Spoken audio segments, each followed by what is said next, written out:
Então, bom dia para você que está chegando. Esse é o nosso Devocional Direção, segundo dia da série Coração Transformado. Nós falamos ontem a respeito do que de fato, é o coração, a palavra coração na Bíblia. Como é que a Bíblia enxerga? Como a Bíblia diz? O que é o coração? Toda vez que a Bíblia fala sobre coração, o que ela quer dizer com isso? Ontem nós falamos alguma coisa sobre isso, você pode voltar, a live está gravada ainda. Mas só para você não perder o fio da meada, para você que não pôde estar ontem, o coração é a sede das emoções, dos sentimentos. E é muito poderoso esse lugar, sabe? A base das suas emoções. Porque quando você define, quando seu coração está definido, ou seja, ele já está batendo por algo, é porque foram muito tempo de construção, foi muito tempo de consciência, foram muitas horas de pensamentos, foram muitas horas de devocional em cima de algo. Foram muitas horas ouvindo tal coisa. Foram muitas horas falando sobre tal coisa. Aí já desceu o coração. E quando desce ao coração, desce para os seus sentimentos. Ali está o propulsor, ali está a motivação.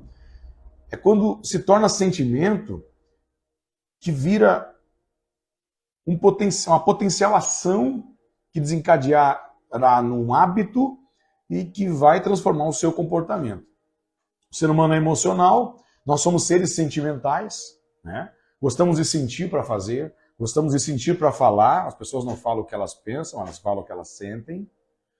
Então, não impeça ninguém de contrariar você, não impeça ninguém de desabafar, crie um ambiente em que as pessoas sejam sinceras. E para criar esse ambiente, você precisa, sim, entender quando alguém fala algo, porque quando alguém fala algo, ela está falando sobre algo que ela sente. Você conhece muito sobre o que queima o coração de uma pessoa ao ouvir a sua opinião sobre as coisas. E toda vez que eu faço uma conversa com alguém e peço a opinião da pessoa, eu estou vendo, sim, o sentimento da pessoa. Ah, mas então você está me avaliando se eu tenho um coração bom ou ruim. Não é para você botar numa prova e dizer, tem um coração ruim, reprovado. Você tem um sentimento bom, é aprovado. Não é para isso. É para que você perceba o quanto que a pessoa precisa de ajuda naquela área. E que, de fato, ela só está fazendo o que sente. E o problema não está na ação em si. A questão está no porquê que ela sente isso. Aí você vai entender. Aonde são as fontes que ela está bebendo? Quais são as mesas que ela está sentando? Você começa a compreender um pouco de cada situação, justamente por perceber o que a pessoa sente. E essa análise precisa ser feita não só dos outros, ela precisa ser feita em nós. Por que eu tenho tal sentimento? Então, o texto que nós lemos ontem, olha que texto lindo, de Provérbios. Sobre tudo que se deve guardar, guarde o seu coração. Jesus está dizendo que isso é importante. Deus está dizendo, É claro que ali é a antiga aliança que o salmista escreveu. Mas Deus está nos trazendo a importância que Ele dá para as nossas emoções. Sabe, eu fiz uma pós-graduação em gestão de pessoas. E não existe gestão, gerir pessoas. O que você vai fazer é uma gestão de emoções. E ninguém vai conseguir ser gestor de emoções dos outros se não gerir as próprias emoções. Note que eu não estou falando sobre dominar emoções. Eu estou dizendo sobre gerir. É diferente. Gestão não é a inexistência de algo. Quando você está fazendo gestão de recursos, você não está banindo todos os problemas. Você está fazendo uma gestão. Essa é a capacidade que Deus nos dá.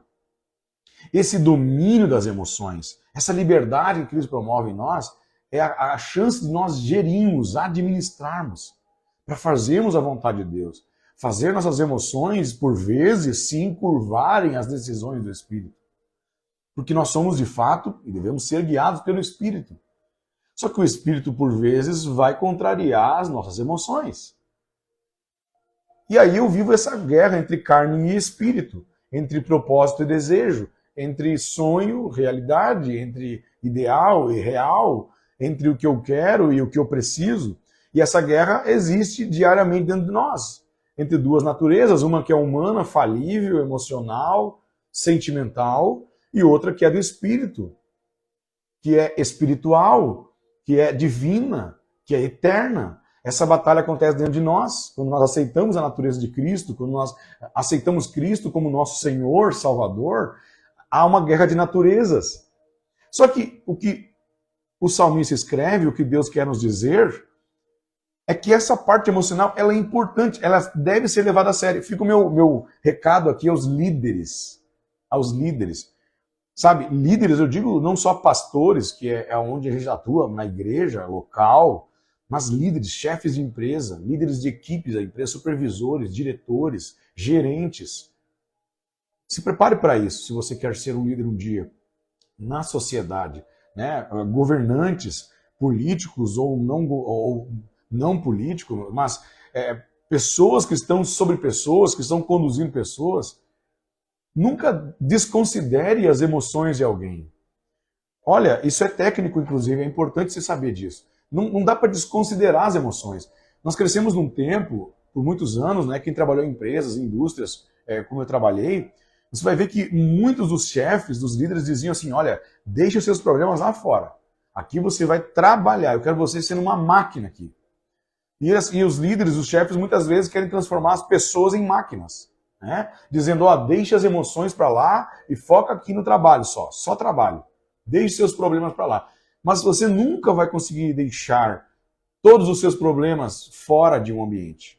Nunca. Pergunte para uma mãe que perdeu um filho se ela consegue ir no outro dia trabalhar e deixar o luto para fora. Pergunte para um pai, para alguém que perdeu um amigo, pode ser passado uma semana já. Mas diga assim, ó, esqueça que você perdeu seu amigo e foca no trabalho.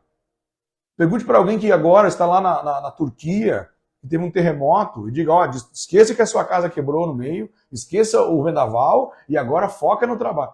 Então, líderes que não entendem as emoções das pessoas, eles tendem a pegar a pior parte da pessoa. Eu estou até me posicionando nesse sentido, e daqui a um pouquinho eu vou lançar uns treinamentos aqui para liderança, porque a gente precisa levar em consideração que ali são pessoas, e se eu quero de fato que elas trabalhem, que elas façam algo acontecer, eu preciso pegar a melhor versão delas. E eu não vou conseguir pegar a melhor versão de ninguém enquanto tem algo a ser consertado. Enquanto algo emocional está roubando a energia, está tirando a ativez, a alegria de fazer aquilo que está fazendo. Então nós temos que levar em consideração as emoções das pessoas, porque Deus leva em consideração. Olha, ele diz o seguinte, olha, guarde o seu coração. Olha que salmo poderoso aqui, que provérbio poderoso de sabedoria. Guarde a sede das suas emoções. E como eu consigo guardar a sede das minhas emoções? Como eu consigo gerir isso, organizar isso? Para que eu possa simplesmente pegar e ter emoções. Porque se você acostumar, como muitos acreditam que você consegue fazer isso, e ir matando cada sentimento para que eu possa ser uma máquina, chega um dia que você analisa a sua vida e você não faz mais nada de coração. Chega um dia que até quando você quer colocar sentimento, você não tem mais sentimento. Você conhece uma pessoa assim, que acostumou por tantos anos sufocar sentimento, que chega uma hora que ela quer ter sentimento e não consegue mais? Se você sufocar os seus sentimentos, você vai querer que eles venham um dia e você não vai conseguir. Olha, eu digo isso aqui aos homens, principalmente aos homens, né? Que tem essa sina de que o homem não chora. O cantor, aquele... Como é que é o nome dele? Não é Pablo? Não? É um cantor sertanejo lá que tem uma música que diz o homem não chora, né? Aí essa sina de não, eu não posso mostrar emoções. Eu não posso mostrar que estou sofrendo. Eu não posso... Aí, principalmente o homem e mulheres também. Isso, na verdade, é reflexo do orgulho. Vem através do pecado isso. E a pessoa simplesmente começa a se montar e começa a cortar emoções. Chega uma hora que ela quer sentir. Você vai querer. Sabe? Quando você estiver no seu casamento lá e vai entrar aquela mulher linda, sua esposa, a mais linda de todo mundo para você. Vai entrar lá e você, nossa, como eu queria agora fazer uma cena aqui, chorar. Eu estou muito emocionado, mas eu não consigo botar para fora. Né? Ou quando você receber um presente do seu filho, do seu aniversário, tudo que você queria era chorar junto com ele. E você não consegue mais expor isso. Ou quando você recebe um prêmio, algo, uma promoção, algo muito lindo, você gostaria muito de vibrar e você não consegue mais vibrar. Nem o sentimento de alegria você consegue expor mais. Ou quando acontece algo muito grave, você não consegue nem expor para fora aquela indignação, porque você fica neutro, fica em fase neutra por ter bloqueado as emoções. Se Deus nos fez assim, meus irmãos, meus amigos, Ele está dizendo, eu te fiz para que você viva cada momento, desfrute de cada momento. Então guarde o seu coração. Agora, eu vou ler um versículo aqui, que vai entrar só para dar um start aí numa confusão, depois vamos desembaralhando, ok? Vou lançar um monte de bolita no chão, depois a gente vai juntando. Jeremias capítulo 17, versículo 9. Olha o que o profeta Jeremias diz. Se você está com a Bíblia aí, vamos abrir junto. Jeremias 17, 19. Se eu tivesse uma tela aqui, eu abria aqui, ó. Vou até um dia, tá? Profetizando já aqui, ó. Olha para a tela aqui, ó. Tem uma TV aqui, e aqui está o versículo.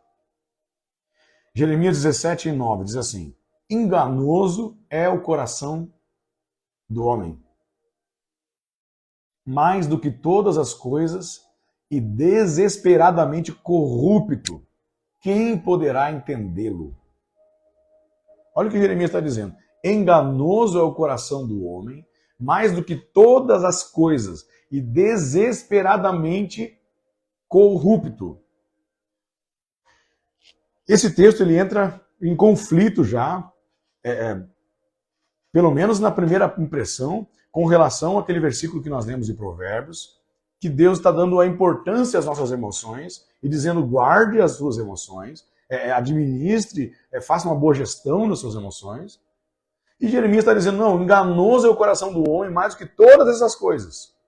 E desesperadamente, ele é corrupto, o coração é corrupto, ou seja, mate esse coração. É como se fosse um recado para você não dar bola para o coração. Só que o texto que nós lemos de Provérbios diz assim, ó, sobretudo que se deve guardar, guarde o seu coração, porque dele procedem as saídas da vida. Agora acabou, né? Agora acabou com o meu dia. São dois versículos que parece que estão brigando, mas não estão. O proverbista, né, o sábio Salomão está dizendo, do coração saem as saídas da vida, procedem as saídas da vida, e Jeremias está dizendo o coração ele é desesperadamente corrupto, ele vai te enganar, ele é enganoso. Então como é que vai sair do meu coração as saídas da vida, vai proceder do meu coração as saídas da vida, se ele me engana? E aí eu quero aproveitar para puxar um gancho aqui e fazer uma pergunta para você. Você já se enganou com alguém? Você já disse assim, você já sentiu um queimor de paixão por alguém e essa pessoa feriu você? Só responda para mim aí. Você já... Eu tô falando de coração, aquela coisa de coração mesmo, de paixão platônica por alguém e foi ferido. Você já se apaixonou por uma amizade, por exemplo? Sabe aquele amigo que você quer, meu Deus, vem na minha casa, vem na sua, dorme aqui, eu durmo lá, vamos sair junto, vamos jantar junto, o teu aniversário, a formatura, né, todo mundo sempre grudado. Você já teve um amigo assim que você, meu Deus do céu, não precisa nem fazer força, é como um imã assim. E de repente esse amigo se foi, sumiu ou traiu você. Você já seguiu, agora a pergunta genérica que vai abranger tudo, mais abrangente. Você já seguiu o seu coração e ele te enganou?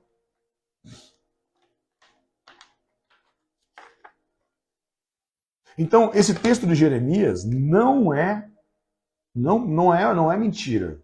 Ele não é um versículo que não acontece. Não é um versículo fora, é um versículo divinamente inspirado por Deus. E Deus está dizendo assim, ó, o coração vai te enganar. Só que para eu chegar lá em Provérbios, entender o que de fato é um coração guardado, que dele procede a saída da vida, eu preciso entender que esse coração que me engana é um coração que está num formato que ele não deveria estar. É por isso que é necessário uma transformação do seu coração. É por isso que a proposta desses 3 dias é que você viva em Cristo uma transformação dos seus sentimentos. Uma mudança de forma. Por quê? Porque Jeremias está falando de uma forma do seu coração. E Provérbios está dizendo sobre outro. Sobre outra forma. Como assim outra forma? É porque quando nós nascemos com uma inclinação para o mal. Então o nosso coração sempre terá um sentimento perverso. Essa semana eu tive um insight do Espírito Santo, eu quero compartilhar contigo. Não compartilhei com ninguém ainda, nem com a minha esposa ainda. Mas vou compartilhar com você já. Deus falou comigo ontem. Eu estava aqui meditando em algo e Deus falou comigo.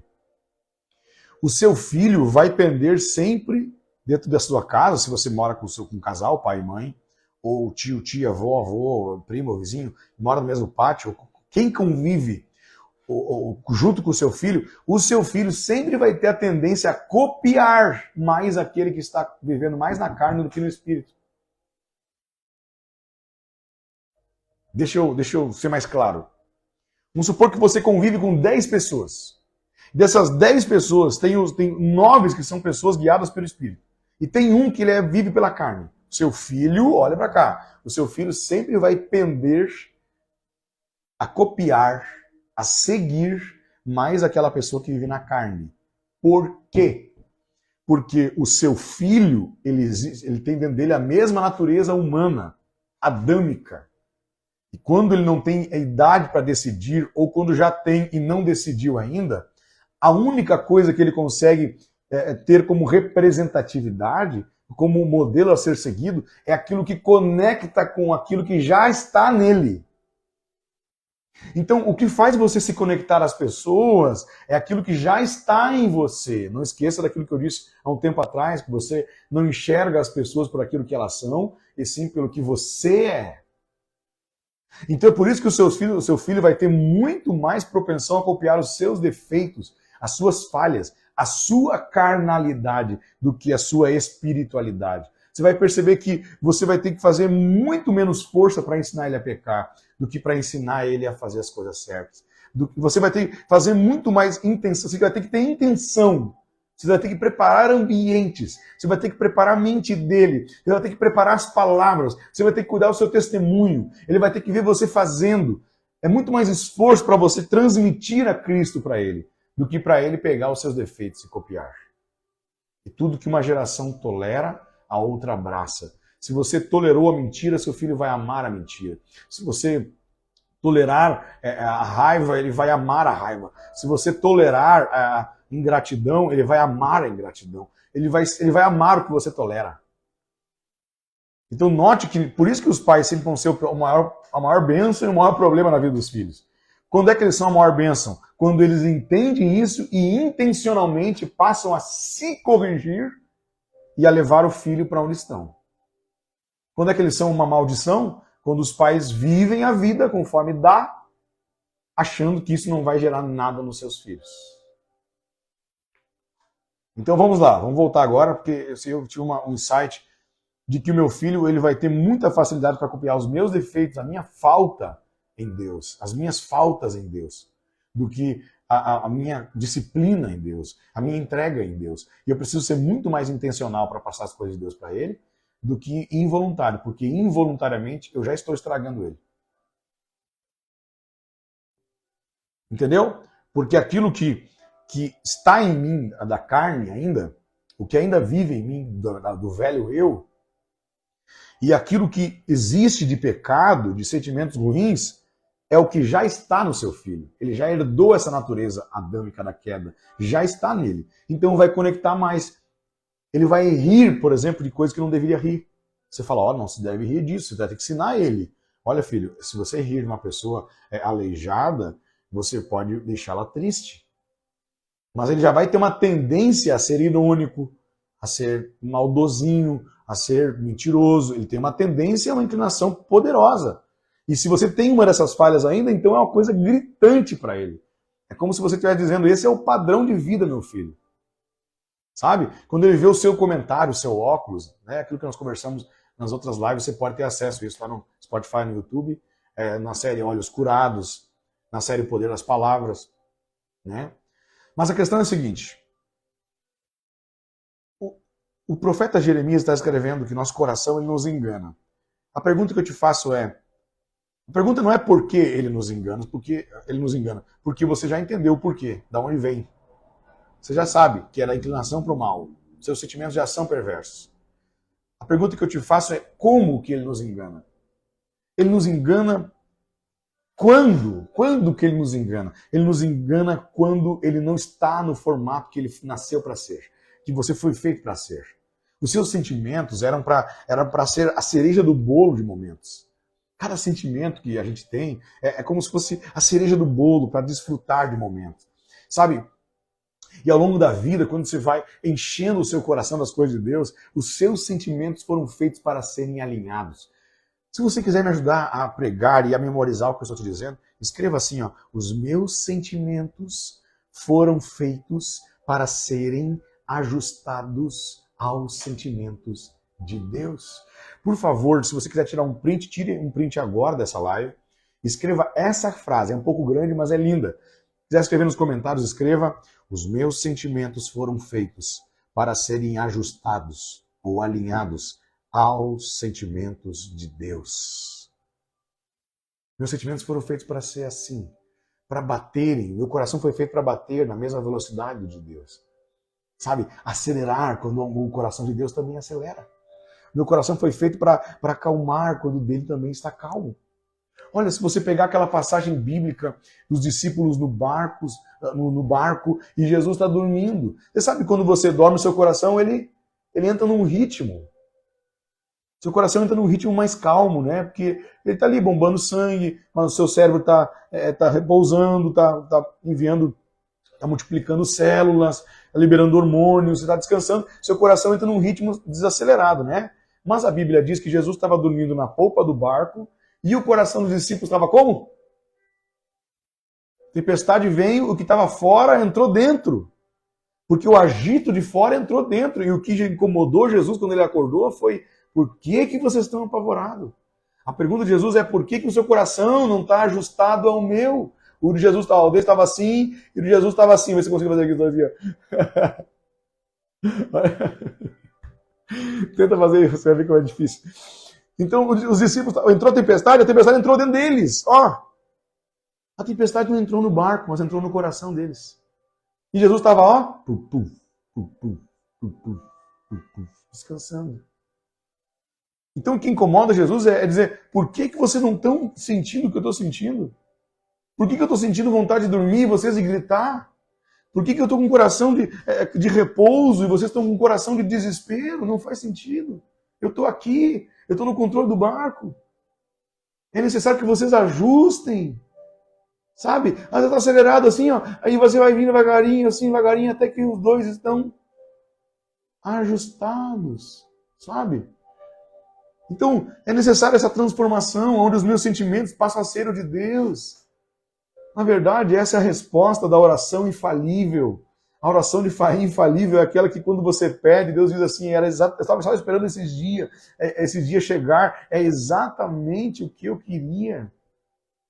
E quando você pede aquilo que está no coração de Deus, meu irmão do céu, é questão de segundos para acontecer. É que às vezes não acontece e não vai acontecer os meus pedidos, não vai acontecer o que eu peço, porque há um desalinhamento. Eu estou batendo por uma coisa e eu quero botar Deus nesse meu sentimento, e esse sentimento teu é carnal, Deus não vai trair. Sabe, se você não conhece as suas intenções, se eu não conheço as minhas intenções, se eu não cavoco para dentro de mim para descobrir pelo que bate meu coração, e eu simplesmente sigo esse coração, ele vai ser enganoso. Ele está num formato antigo, onde ele me engana ainda. Mas chega o dia em que o seu coração passa a ser transformado. E vamos falar um pouco sobre esse processo hoje, agora e amanhã, onde seu coração passa a ser transformado, mudando de forma, a ponto dele não te enganar mais, mas dele procederem as saídas da vida.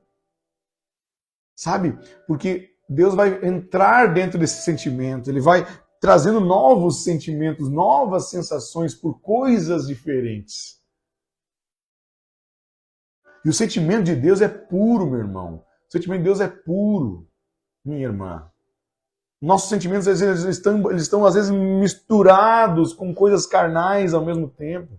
A gente diz que é espiritual, mas é carnal. Sabe, você pede um carro porque você diz que quer fazer a obra de Deus, mas você também quer ostentar.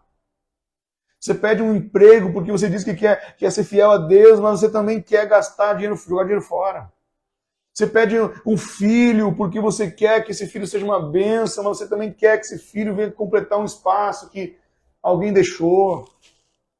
Você pede para Deus uma viagem para poder conhecer algo da parte de Deus, mas no fim, lá dentro dessa viagem tem uma vontade também de tirar foto e aparecer. Então, tem muita coisa misturada, os nossos sentimentos são misturados. Tem coisa eterna e coisa terrena, tem coisa espiritual e carnal misturado. E o sentimento de Deus é simplesmente puro. O sentimento de Deus ele é definido. Quando o sentimento de Deus está no seu coração, você simplesmente não tem mais prazer em fazer algo que agrade a sua carne. Porque os seus desejos passam a ser diferentes. Isso está em João 15. Sabe, João 15, capítulo 5, se não me engano. Vamos ler junto, deixa eu abrir aqui. João 15, deixa eu ver se tem uma Bíblia impressa aqui, eu deixei na estante ali. Mas eu tenho, acho que a Bíblia digital aqui. Ah, não, tá no celular que eu tô gravando. Porque assim, ó, Tiago diz assim, ó, pedis e pedis mal, para gastardes nos vossos deleites. Mas João 15 está dizendo que se vós estiverdes em mim, e olha só, se vocês estiverem em Cristo, e as minhas palavras estiverem em vós, pedireis tudo o que quiseres. Na verdade, meu irmão, eu vou ser sincero para você. Se você está em Cristo e Cristo está em você, você não precisa pedir mais nada. Você não precisa. Você pode pedir, você não precisa. Porque lá em Mateus 6, se não me engano, diz que Deus sabe daquilo que eu vou pedir antes de eu falar. E quando você está com o coração ajustado, o coração transformado, alinhado ao dele, você já pensou e o presente chegou. Eu sinto que eu estou alinhado com Deus quando eu sinto... Você até teve essa experiência, eu tive algumas vezes essa experiência eu quero viver isso para sempre. Sabe? De não precisar dobrar o joelho e fazer uma oração, fazer uma campanha de oração. Não precisar fazer orações, madrugadas e montes, não precisar. Só de ter pensado um dia que gostaria de ter algo, nem minha esposa falei. Tem coisas que nem não falei, só veio no meu sentimento. Eu disse, meu Deus, como eu gostaria. E acabou, não fala mais nisso. Não se fala, foca no trabalho, foca no processo. E daqui a pouco, do nada, aquilo aparece na minha frente. A Bíblia diz que Deus cumprirá o desejo do nosso coração. Mas é um desejo alinhado. Sabe? O sentimento serve para você fazer as coisas de coração. Fazer as coisas de coração é ser autêntico, é ser real. Quando você faz algo que contraria o seu desejo, você não faz de coração, você vive nesse conflito. Coisa mais horrível. Alguém fazer algo com o coração em outro lugar. Alguém estar num lugar, coração. Alguém estar com alguém, coração em outra pessoa. Meu Jesus. Estar num lugar, coração em outro lugar. Sabe, às vezes eu estou num culto. Meu irmão, sabe o que eu entendo que é um culto? Você que é cristão, que vai numa igreja, num culto. Sabe o que eu entendo como culto? O culto não entendo como um teatro. Como um lugar que você senta para assistir, para ver, para analisar. Jamais. O culto para mim só tem um nome, celebração. O culto é uma festa. O culto para mim é brilho nos olhos, é sorriso o tempo todo, é abraçar o irmão do lado, é pegar na mão do outro, é cumprimentar, é dar um tchau para quem está distante, é cantar com toda a força quando tem que cantar, é orar quando tem que orar, é prestar atenção quando tem que prestar. O culto para mim é isso aqui. Nada, para mim é assim, a minha cosmovisão é essa, a minha visão de mundo, a minha visão de igreja é essa. Quando eu vejo alguém que não está vivendo isso, ele está desalinhado, ele está no lugar errado. Ou ele está fazendo algo errado, ou ele está ali com o coração em outro lugar. Aí você está numa festinha de aniversário, e a pessoa está assim, ó, ri de tudo, e pega o salgadinho e come, e fala com o outro, aí está num culto assim. Sabe? Aquela cara de, só quero que acabe de uma vez. Aí você vê o que brilha nos olhos da pessoa. Sabe, você percebe que tem amigos que fazem, você percebe que existem pessoas que na sua volta eles não conseguem se animar, mas você vê em qualquer outra roda, ele está muito animado. Ela está muito animada. Aí você diz, não, é o comportamento dele, é o comportamento dela, mas não é o comportamento dela. É que isso se altera, porque aquilo que mexe o seu coração, mexe com os seus sentidos, mexe com o tom da sua voz, com o brilho no seu olhar. Eu já vi gente falando assim, eu gosto de ouvir você pregar porque eu vejo o brilho no seu olhar. Irmão, se você entender, se nós entendemos que aquilo que Deus nos pede, nós precisamos fazer de coração, você não mede quantos públicos, quantas pessoas tem. Você não olha se as pessoas estão gostando ou não estão gostando. Você não repara simplesmente se vão me agradar, se vão me recompensar, se vão me pagar por isso. Você está fazendo algo que Deus mandou. Não existe nada que combine com alguém que está com o coração queimando por aquilo que não seja brilho nos olhos, que não seja desejo estar ali, gratidão por estar ali. Não importa o lugar que você esteja. Deus diz para você estar ali, você tem que aquele lugar é o melhor lugar do mundo. Não importa o que você vai fazer, faça tudo de coração. Faça com todas as suas forças. Sabe? É horrível você ver pessoa desalinhada. É horrível. Pessoa trabalhando no que não gosta. Meu irmão, eu vejo isso todo santo dia. Gente que reclama do patrão o dia inteiro, mas não demite. Ah, mas eu tenho que trabalhar, né? Mas vai descobrir uma carreira, vai abrir um negócio, vai começar então algo que você ama, mas não fica desalinhado desse jeito. Estando num lugar que você não gostaria de estar, falando com quem não gostaria de falar, vai fazer o que o teu coração manda. Sabe, tem pessoas que eu tenho vontade de dizer, teu coração é enganoso, segue ele. Segue o seu coração enganoso e quebra a cara para você perceber que é o teu sentimento que está desalinhado. Porque tem gente que não percebe, que ele acha que está no ambiente certo, mas ele quer trocar de ambiente porque ele está com o coração lá fora. E aí ele fica desalinhado. É melhor você ficar alinhado lá no mal, para você quebrar a cara, depois vir de coração para cá, do que você ficar aqui desalinhado. Não dá. Eu amo pessoas assim, que caem, quebram, levantam e vai de novo, e vai de novo, e pede perdão, e volta, e reconcilia. Eu prefiro 1000 vezes uma pessoa assim do que alguém que ficou a vida inteira dentro de um local de culto desalinhado. Nunca queima por nada. Eu falei essa frase ontem até. Sabe, porque alguém pediu reconciliação e já é a 20ª vez. E eu disse, é isso aí mesmo. Não importa quantas vezes você caiu, o que importa é que você não gosta do chão e você quer alinhar. É assim mesmo, pô. Fica até bravo com essas coisas. Aí o outro assim, não, fica brabo com esse aí. Tem líder que fica brabo. Não, tá sempre levantando e caindo, esse aí sempre levanta e cai. Ele fica bravo com esse aí, mas ele suporta o outro que está sempre ali, falando mal pelas costas, fazendo motim, fazendo bolinho, fazendo grupinho, nunca queima o coração por aquilo que deveria, está sempre com o coração lá fora, mas está sempre ali. E o líder não fala nada. Isso não incomoda ele. O que incomoda é o outro que cai e levanta, meu irmão. Você não entendeu é nada do evangelho. A Bíblia diz que Deus levanta quem não é para confundir os que são. A Bíblia diz, na parábola do filho pródigo, que o pai dá uma bronca no filho mais velho, porque estava ali e nunca acessou. E o pai fez uma festa para o mais novo, que jogou tudo fora, mas ele resolveu voltar de coração. Sabe? Tá tudo certo você cair 50 vezes, o que não tá certo é você gostar do chão. Tem gente que está na tua frente, passando a imagem de que está de pé, mas está caído faz tempo. E é muito melhor você ter alguém que cai e levanta, mas pelo menos está querendo levantar. Sabe? No trabalho, no serviço. Não, você está desalinhado. Alinhe-se, faça de coração. Quando você entende que Deus te chamou para aquilo, faça de coração, conforme as tuas forças.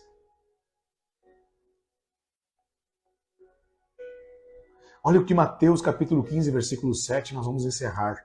Diz, Jesus está falando para os fariseus. Hipócritas! Bem profetizou Isaías a vosso respeito, dizendo, esse povo se aproxima de mim com seus lábios, me honra com seus lábios, se aproxima de mim com a sua boca e me honra com seus lábios, mas o seu coração está longe de mim. Quando você faz uma coisa e fala outra coisa, você está desalinhado, você está vivendo esse conflito ainda. O que você quer, o que você deseja ainda está distante. O que você quer, o que você precisa, o que você deseja, o que você deveria fazer, está distante ainda. Só quando o seu coração é atingido para você começar a ser sincronizado. Olha o que diz Provérbios 15 e 13, só para embasar nossa conversa aqui. Provérbios 15 e 13. O coração alegre formoseia o rosto. Meu irmão, tem gente que acha que consegue disfarçar no rosto o que o coração está vivendo. Não dá. Não dá. Eu consigo ver o pé de galinha do sorriso falso. Eu consigo perceber quando o seu sorriso mostra o seu sofrimento. Tem até uma música que diz, o teu sorriso mostra o teu sofrimento. Você não consegue esconder por muito tempo o que está no coração, porque um coração alegre ele vem com um brilho no olhar. Esse tempo atrás eu estava triste ao perceber o coração de algumas pessoas. Estava orando, dizendo, Senhor, por que essas pessoas ainda são assim? Por que elas ainda assim têm essa maldade? Por que o ano se passa, passa ano, passa ano, eles nunca têm um coração puro, nunca são sinceros? Aí Deus falou comigo, falou poderosamente comigo. Disse, em vez de você ficar querendo mudar o comportamento deles, ore para que o coração deles seja curado. Porque, Ariel, quando o coração deles forem curados, quando os corações deles forem curados, você vai ver que isso vai sair para fora. Essa pessoa te rejeita porque ela se sente rejeitada, mas quando ela se sentir amada, ela vai te amar. Essa pessoa, ela te mede porque é a régua que ela usa, porque ela foi muito medida um dia. Mas quando ela for curada, ela vai parar de te julgar errado, julgar mal. Essa pessoa, ela tem ranço de você porque ela foi muito odiada por alguém um dia. Mas se ela for curada, ela vai te amar, ela vai te aceitar.